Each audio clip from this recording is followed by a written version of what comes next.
This morning, supporting local high school students studying agriculture at Barren County. From WBKO, your hometown news leader, this is AM Kentucky Live.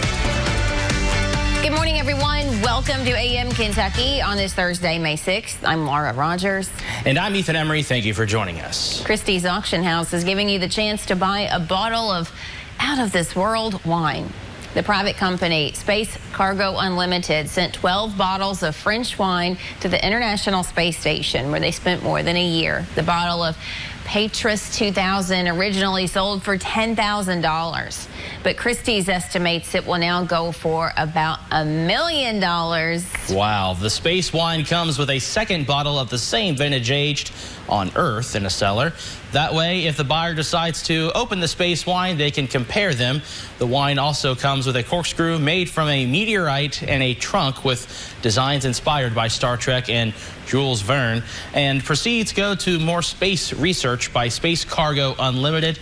I wonder if it was, I wonder if it's an aromatic experience or aeronautical-matic. Yeah, that was a bad joke. But still, nonetheless, though, it's space wine. 21st century giving us so many cool things. Yeah. Never would have thought of this one. Right?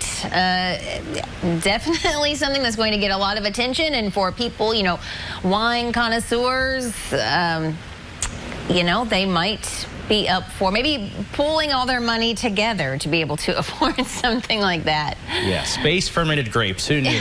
Who knew that'd be coming in for us in 2021? But let's go ahead and shift gears now to our weather back here on Earth this morning. We are seeing a beautiful sunrise this morning, rather. And this is a live look now on our AAA Systems camera off towards the Bowling Green Water Tower. Beautiful colors there, but we are seeing a little bit of high, thin clouds moving through this morning. And we also have those impacts from the heavy rainfall on Monday and Tuesday. Flood warning still in effect for the Green River as well as the Rolling Fork River until late this week. But we're seeing more of those high, thin clouds this morning. It's dry, and it's also cool to start our day. We're going to be seeing those temperatures this morning into the lower 40s. We do have some patchy fog off towards Lake Cumberland, but that will be soon fizzling out over the next hour.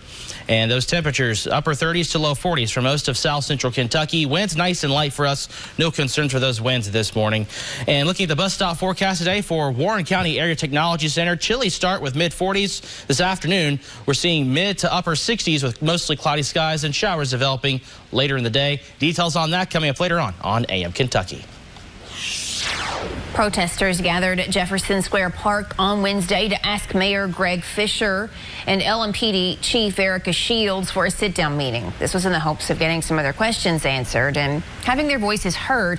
One of them, they want the memorial of Breonna Taylor at the square to stay up until the city and community can agree on a permanent marker to honor Taylor and other protesters who have died. They also want to add names to the current plaque design. What can happen here at 600 West Jefferson in this city? What are the options?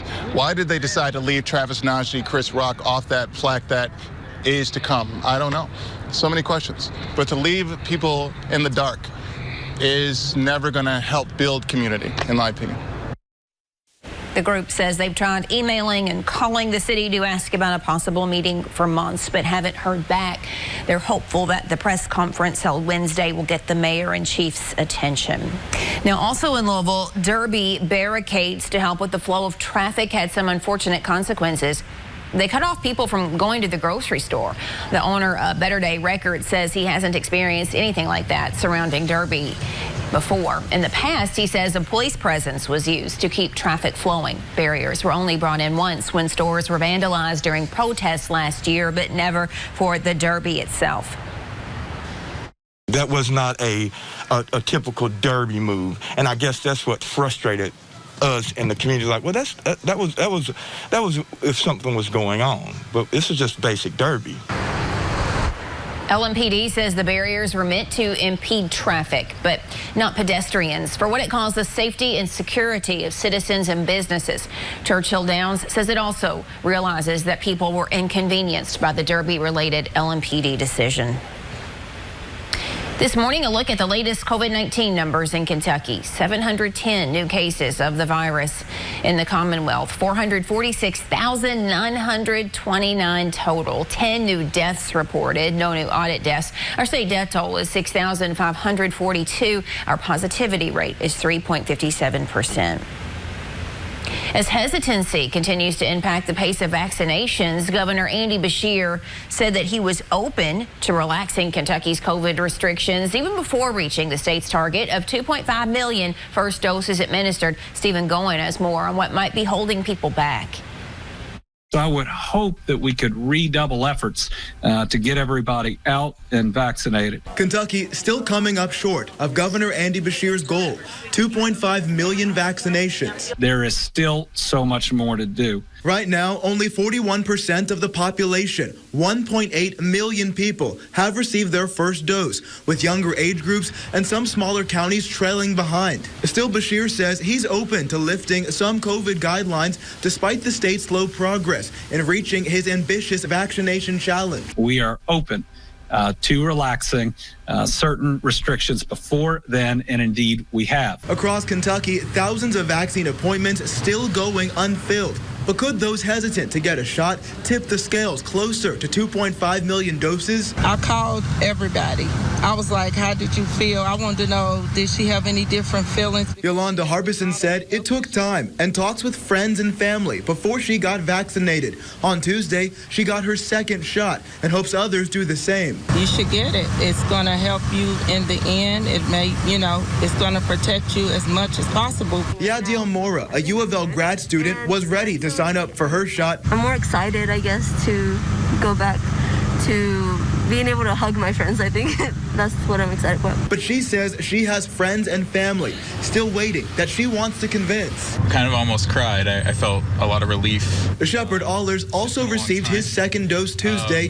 He says he's ready to see Kentucky reopen. So he's asking those he knows to roll up their sleeves. It's a personal choice. I'll continue to talk to them about my experience with it. I got the vaccine because I love them.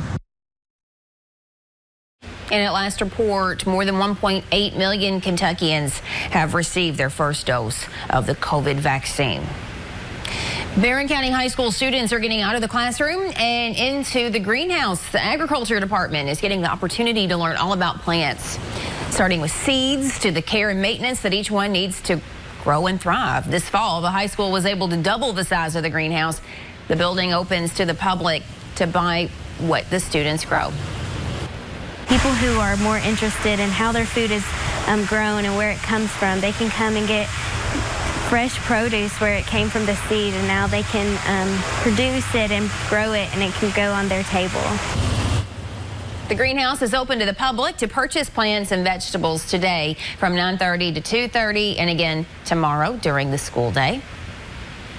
During the pandemic, we saw many small businesses rally together. Those same businesses are still looking for community support, now hosting the very first Social on the Square in Bowling Green. 13 News' Kaylee Skaggs is live this morning to tell us all about the event and how you can get involved. Good morning, Laura. That's right. I'm here on the square in Bowling Green with Kristen from Back Down South, and we have a very special event coming up this weekend. Tell me a little bit about it. Sure. Okay, so it is called Social on the Square. It's our very first one, and we are so excited. Honestly, it's just kind of a way for all of us to network together, to work as a community. After all the renovation, that huge facelift we got a couple of years ago, and then after COVID, this is really our first event together. And we just thought this would be a really great way to kick off summer. It's Mother's Day weekend. Like, what better way to get out with your friends and your family and just come do something fun. Absolutely, and there's a lot of businesses involved. Can you tell me about a few of them? Yeah, absolutely. So honestly, most businesses down here really are going to be involved, which we're really excited about. But you've got Barbara Stewart, who's always involved with everything. So she's going to be across the street from us, and I think she's going to have a special. She's going to be serving mimosas and all that fun stuff. The Hearth Room, which is a new shop on the square, they're going to be doing like a tiered discount. So we're so excited, especially with all these new businesses coming. The Naughty Pretzels opening up. We're so excited to have them. I think 440 is going to do a $5 sangria, like a $5 Fountain Square sangria. And then, of course, we're going to be here in the River Blend River Bend Blooms flower truck is going to be right outside the store. Oh, very nice. And why is it so important to the businesses that are participating in this? You know what? Supporting local, shopping local is obviously has been a huge thing years past, but right now, I mean, it's very, very important. And I think that a lot of people come downtown and they go to that one store, right? It's like, I'm going to go to Spencer's, or I'm going to go to Back Down South, or I'm going to go to Barber Stewart's. But then you don't really venture around. So the idea behind this was, don't just go to that store. Go to all the stores. Go see what we have to offer. You know, we've got to keep it down here. We've got to keep it in the community. And this is the way to do it. We have to support each other. You have to support local. And you just have to get out and help. Absolutely. And give me that date and time one more time. Yes, so it's this Saturday, May the 8th, and it's really an all-day thing. So, we're going to be doing yoga in the park. I mean, there's so much stuff. So yoga starts at 9, and then every business is just going to work with their own hours. So, like, we're open, like, 10 to 7. I think Barber Stewart's 10 to 4. 4:40, you know, they're the 4 to 10. So everybody's just going to do their own hours and their own special. So I'm so excited, and I hope everyone comes out. Absolutely. You can go get your sangria from 440 and come to your yoga and then get a new outfit from Kristen. That's what I'm talking about. We got it all. One-stop shop. It's perfect. Guys, you're going to want to come to this event. I know they do an excellent job with whatever they do, so it's going to be a great day. We're excited. Back to you, Laura. Yes, looking forward to that. Lots of opportunities to shop local, always in downtown Bowling Green. But this Saturday, huge celebration behind that. Good to see Kaylee and Kristen this morning. Fountain Square Park looks beautiful in the springtime.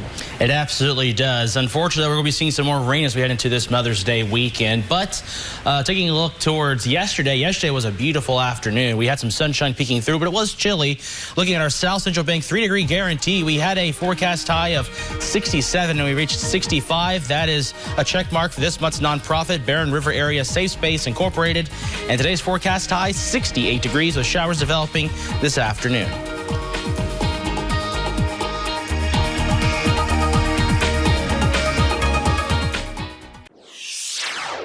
Walt Disney World is making a slight change to its COVID-19 guidelines. Disney announced on its website Wednesday that it is ending temperature checks for staff and guests at its parks. Disney said it came to the decision following the advice of the CDC and local health officials. The on-site temperature screenings for cast members will end May 8th and for guests on May 16th. Park reservations to limit capacity and face coverings are still required. Well, this could be another reason for football fans to get vaccinated. The NFL announced that fully vaccinated fans could win free tickets to the next Super Bowl. The league is giving away 50 tickets to fans who share the story on why they got vaccinated or will soon get vaccinated. Each winner will receive a pair of Super Bowl tickets. Super Bowl 56 is slated to be played at SoFi Stadium in Los Angeles on February 13th, 2022.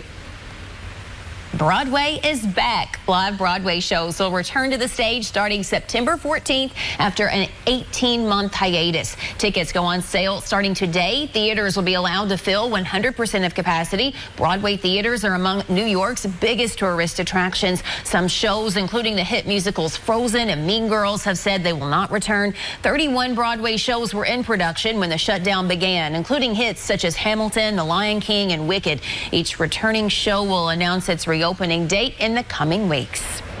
We're back with more AM Kentucky after this. First Alert Weather, sponsored by MedCenter Health. Good morning and welcome back to AM Kentucky. Looking off this morning on Mammoth Cave on our National Park Service cameras. A lot of fog out there this morning over in Edmonson County along the Green River. Kind of hard to even see the Green River at this point. But that fog will slowly begin to lift as the daytime progresses with more daytime heating with that sunshine. But temperatures this morning chilly over in Edmonson County at 43 degrees. And looking now at the river levels here in South Central Kentucky, they are beginning to lower a little bit, which is some good news for folks over in Munfordville and Greensburg. In fact, they are below flood stage now. That's why the flood warnings are canceled along the Green River there. But we do have Green River levels into the minor flood stage for Woodbury, Rochester, and in the forecast for Calhoun. And that's why we do have flood warnings in effect for the Green River this morning over towards northern Warren County all the way into southern McLean County. And then also we have a flood warning in effect for the Rolling Fork River into northern LaRue and also northern Hardin County this morning. But looking right now on Doppelmax HD, we are seeing those high thin clouds increasing across South Central Kentucky.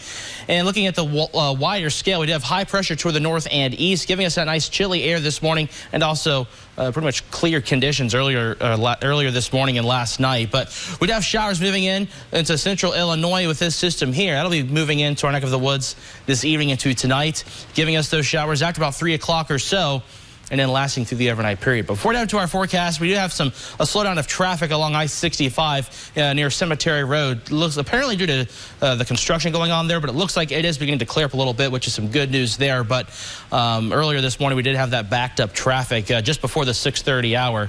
But looking right now, though, back to the forecast, we are seeing those high thin clouds this morning. Temperatures are into the low 40s for most of South Central Kentucky, including in Columbia right now, where we're seeing a lot of that sunshine. Temperatures at 40 degrees over in Adair County. 45 over in Butler County and Morgantown and Trooper Island, 42 at this hour with mostly clear skies. A little bit of patchy fog for folks off towards Lake Cumberland and also towards the Rolling Fork River. But aside from that, though, we are seeing mostly clear visibilities across most of South Central Kentucky with those temperatures once again mid to low 40s. Winds nice and light out of the north and east so far this morning, but they will shift out of the south and west later today as we're seeing those clouds increase to become mostly cloudy. Temperatures into the mid to upper 60s. Showers developing around 3-4 o'clock from our north and west towards the south and east, and that'll be continuing as we head into the evening and overnight period.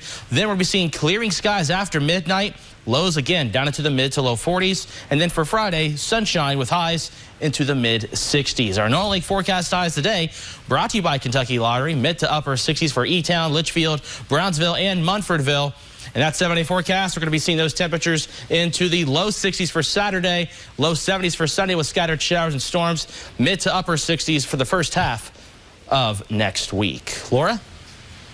It's getting harder to buy certain glass products. The pandemic is partly to blame for the shipping delays. Marielle Moe spoke with business owners trying to cope with the shortage.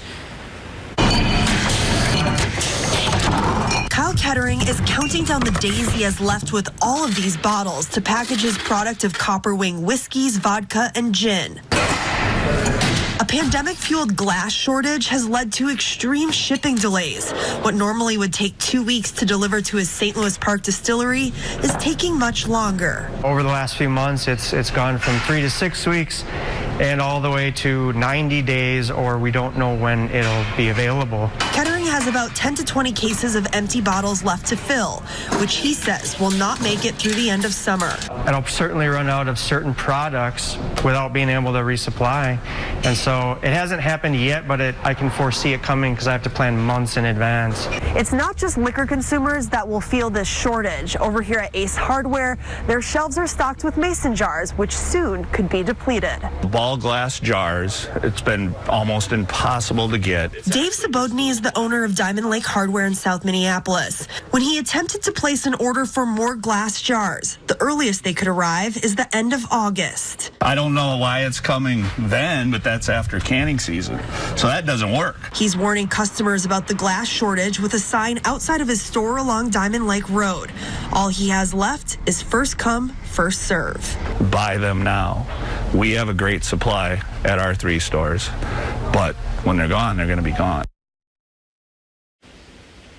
Well, it might be harder to get glass containers. The website U.S. Trade Numbers reports about a 30% increase in imports of glass packing containers. That's comparing March of this year to the same time last year.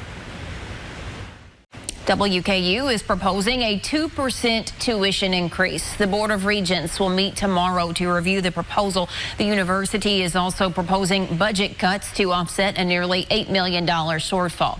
According to the president of WKU, Timothy Caboni, the tuition increase would go to the salaries of faculty and staff.